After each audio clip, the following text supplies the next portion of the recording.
Volpato, allineamento perfetto, si ritrae in seconda fila Piuma, perde l'ala Pepita B, si ritrae Pichita del Cigno,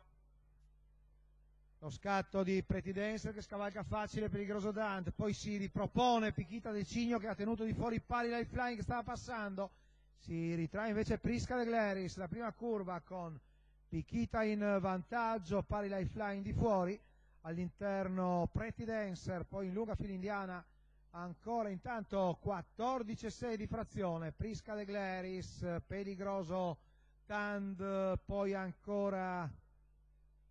Pepita B e poi gli altri parecchi discosti, alcuni fuori corsa. 15-1 la frazione con la quale Pari Lifeline cavallo numero 8 Pleiade squalificato. Il sorpasso, intanto nelle retrovie c'è stata la squalifica di Pleiade, tra il primo e l'ultimo in corsa almeno mezza curva,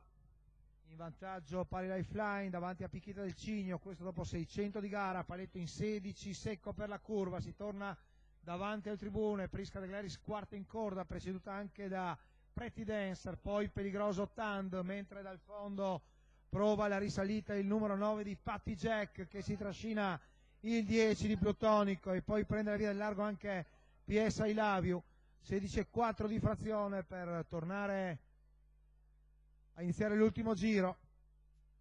Terza ruota addirittura di Plutonico che è stato anticipato a filo da Prisca de Gleris che è uscita, gruppo compatto nella scia del leader, ancora frazione in 16,1 per Pari Lifeline sulla quale sta andando Patty Jack, si va all'ultima curva, poi Prisca de Gleris di dentro con Plutonico a fianco e poi gli altri con risalita difficile per Pepita B che ha perso posizioni, adesso viene in terza ruota ma è ancora lontana.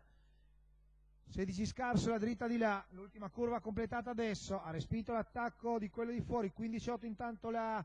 frazione,